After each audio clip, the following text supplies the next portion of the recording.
Hi guys, it's Bridget from the Brooklyn Education Center, and this is just going to be a short video discussing the importance of a rubric for the EDTPA. And I do want to thank Danielle Dubois, who helped us create this rubric.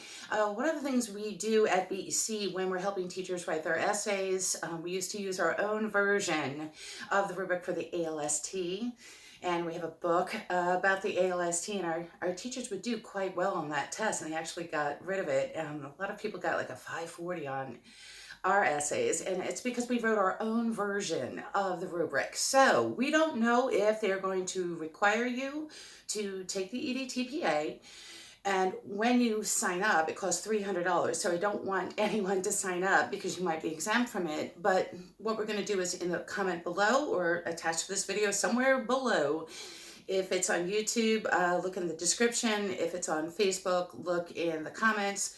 I'm going to have a link for the link to understanding our version of the rubric that you should follow when you are writing your EDTPA. So this is just something short you can look at. And so the first thing I want to talk about is what is a rubric. And many of you are familiar with a rubric. They're usually an outline, and it talks about ideas. And the outline of ideas is a way of you giving your student an understanding of what they're going to be graded on.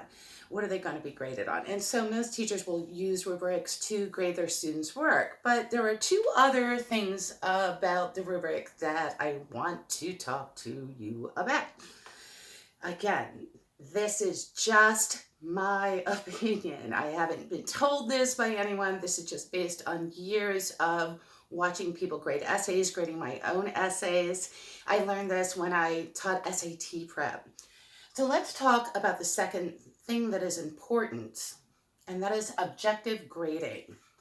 And I think that this is something that people don't understand. When you try to write something that is going to be graded, they must have a way of grading you objectively.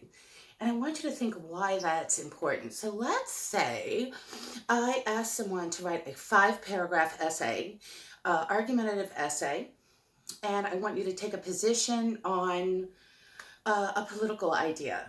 Which, by the way, do you notice they don't give political ideas anymore on the SAT? They're usually environmental or things to business, because political ideas can get really feisty.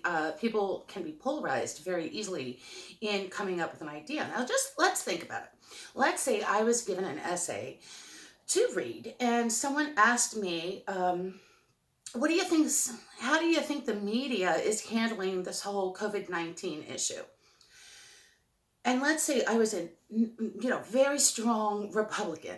I'm not going to mention names or sides, but let's say I'm a really strong Republican, and the person that is writing their essay comes out with some really democratic ideas, very, very democratic ideas. Instinctively, I might get annoyed with reading that essay, and I might not give them a fair score because of my personal feeling on the matter. So this is important when you're doing your EDTPA, because a lot of teachers don't realize that your opinion of your student is not objective. This is why we need step-by-step guidelines so we can figure out 1, 2, 3, 4. 1, weak, strong, academically perfect. We need to be able to break it down in an objective way for grading. Now, the other issue, and many of our teachers who have taken the math class or the ELA class, and I'm breaking down how to write your essay, one of the things that I have said, and again, this is just my opinion on grading essays for years, is have you ever graded essays? Because one of the strengths of a rubric is it does make you grade the student objectively. But the flip side of that is because you're used to just looking down that rubric guideline, if it's supposed to be 5 paragraphs and they wrote 4, did they follow the directions? No. If I asked you to give me 2 citations and I don't see any citations in your writing, I'm already in my head saying, this person is not going to pass this essay because they didn't follow the directions in the rubric. And since I'm using a rubric guideline, I'm kind of instinctively going to do this. The reality is they will scan it. Now, I am not saying this is what Pearson does. I am saying in the general reality of people who look at essays over and over and over again, it's, you scan it first. And I'm not going to invest my time in reading something if I know for sure they're not going to pass it. And so what I would do when I was a teacher is when I would scan it, and I'm like, they didn't follow any of these directions, and I would put it to the bottom of the stack of papers. So I used to ask people, like, how often have you graded essays? If you've graded like lots and lots of essays, you'll put it to the bottom of the pile, and then you'll have to come back and read it later. Now, in a situation where you have automatic essays coming up, and I honestly don't even know how it works at Pearson, so I'm not talking about Pearson, but if it's an automated system where the essays are just popping up on your computer screen, you really don't have a way to come back to it later. So you're less likely to get a good score if you don't follow the rubric, okay? So we want to start with the rubric of just the basic things that you might not think are that important. So the first one is standards, Common Core standards. They want you to include Common Core standards. And what people will often do is start with the standard because it seems so important, but they want you to start with the subject matter, but you still have to have the standards in there. So these are little details that I want you to take a look at and see if it makes sense to you. And one of the things I always say in the class is if it makes sense, then you really don't have to study as hard because it just makes sense to you. So you're going to look at the link for the rubric, and I want you to think about the three things we're going to be talking about later. One is the rubric is the outline of your ideas and a way for you to like frame up what you want to write. Number two is also think of the person that's grading it. They are going to use that same rubric idea to objectively grade you.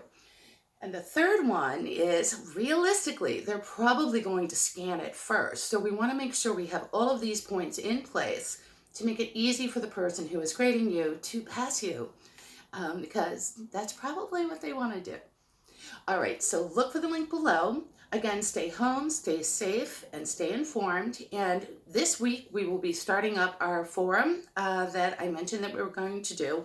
We decided we're really going to only use that forum for the EDTPA, so all the information will be in the same place. And we're going to break it down step by step. We're going to work first on our lesson plans because we won't know by May 1st if they are going to exempt you guys. And so we won't waste any time if we just work on our lesson plans.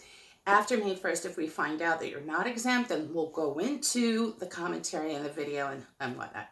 So first, we're going to start with the lessons. All right, hope this helps. I'll see you guys soon. Bye.